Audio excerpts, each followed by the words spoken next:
አባቱ ስልክ ሲያይ ሲጎረጉር አይኑን አመመው። አባትየው ደግሞ ምን እያደረክ ነው? ስልክ ያየው ያንተ ስልክ ይዤ ያጎረጎርኩ ስልክ እየበጠስኩ እቀጣሃለሁ በፎጣ። ከዛ ደግሞ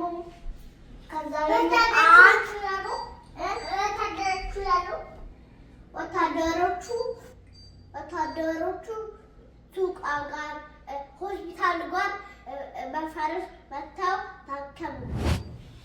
ከዛ ሱቅ መጫወቻ እየነካካ ከዛ እናትና አባት ሲም አንበሳ ጎበዝ ነው በጣም ከእናትና ጋር ጠገቡ አብረው ሄደው ከዛ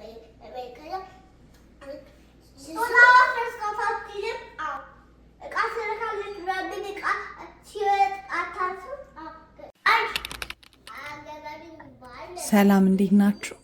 ዛሬ ቤቴ ውስጥ ስላለ ህግ ልንገራችሁ።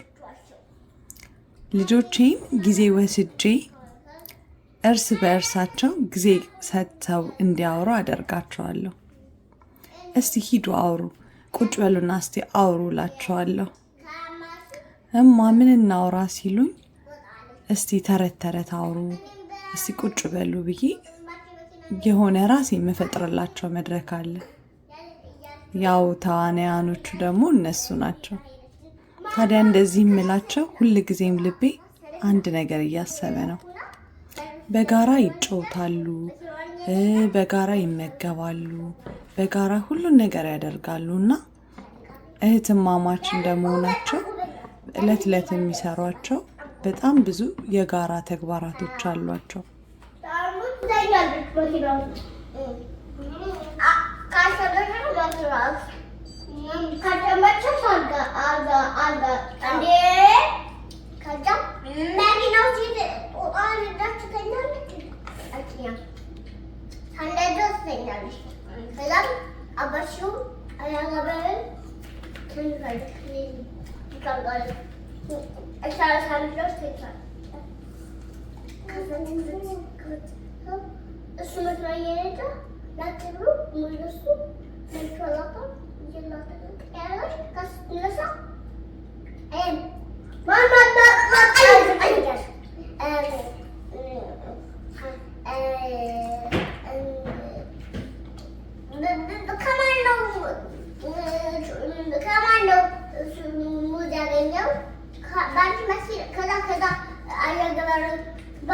መኪና ሂጂ ሙዝ አገኘው። እንዴ ታኔ ሙዝ ሰጠናል።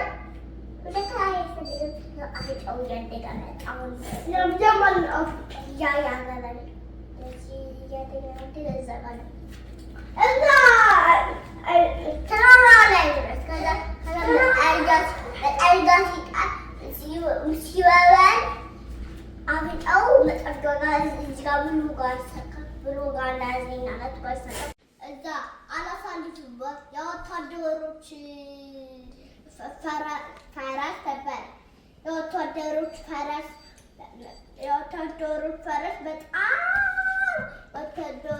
በጣም ጎበዝ ናቸው። አንድ ጦጣ ነበረ።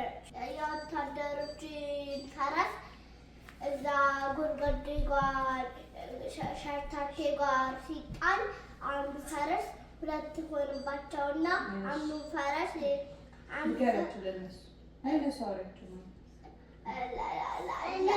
እስቲ ቁጭ ብላችሁ ተነጋገሩ ብዬ የምላቸው አንድ ሀሳብ ስለሚመጣልኝ ነው።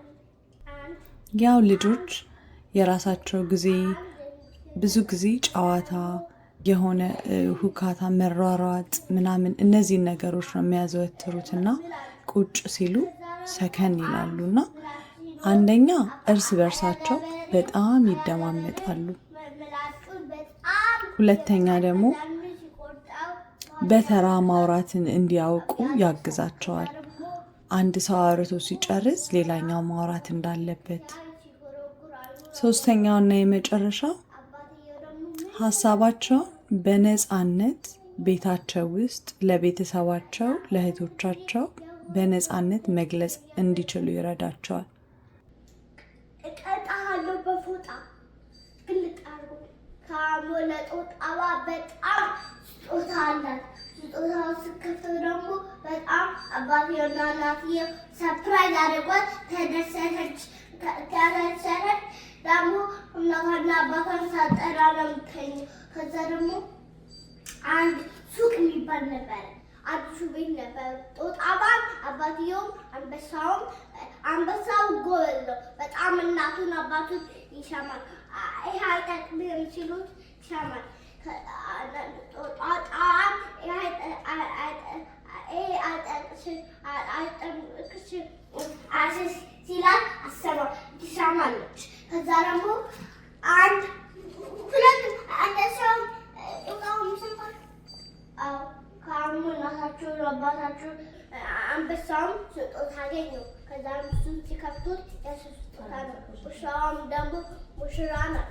ከዛ ሙሳም ሲወልዳት ሌላ ቀን አንድ ሱቅ ነበረ። በጣም ትልቅ ሱቅ በጣም ትልቅ ሱቅ። ከዛ ደግሞ ትልቅ ሱቅ በጣም ትልቅ ሱቅ ነበር። ከዛም እሱ ውስጥ ሲገቡ ሆስፒታል።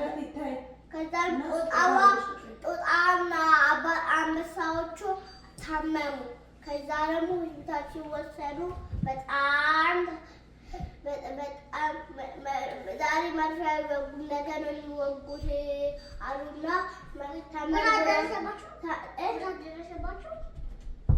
ጉዳት ደረሰባቸው። ትልቅ ድንጋይ ሲመታቸው አሳዘኑ በቃ። ከዛ ደግሞ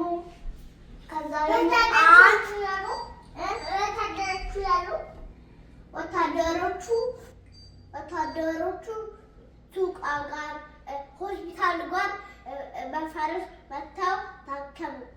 ወታደሮቹ ግን ብዙ ወታደር ነበር።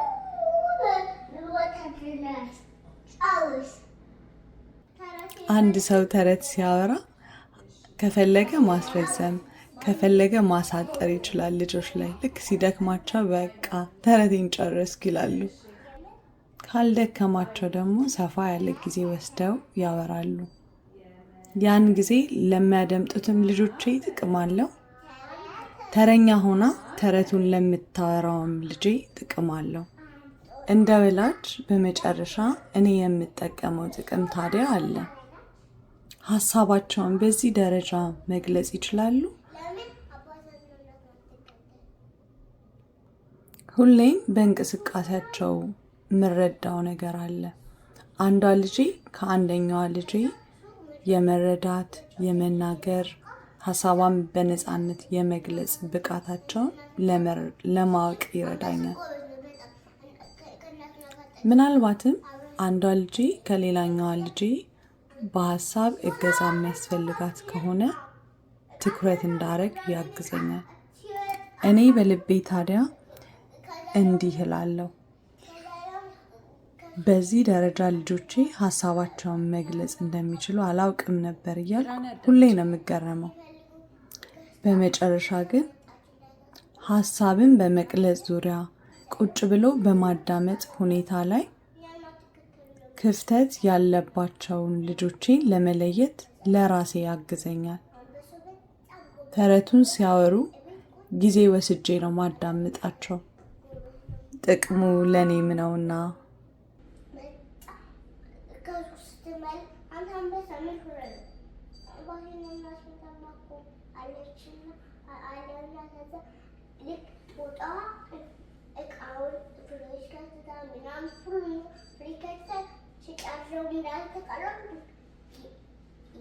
የእናቷን ካሜራ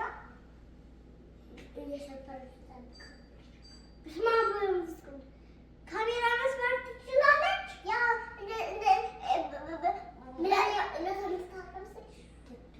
ከዛ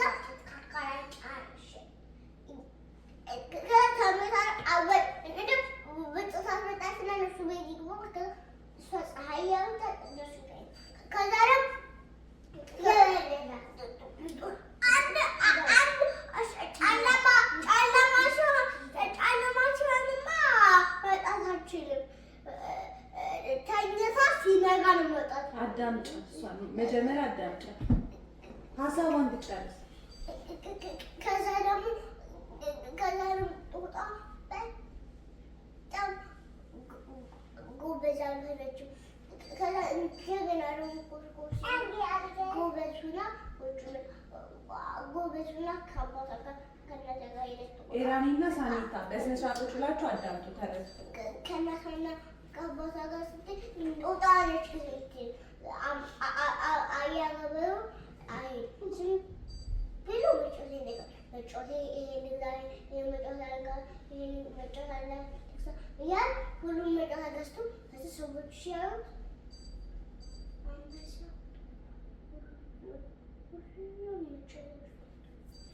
ተመልሶ አሁን በላባበሱ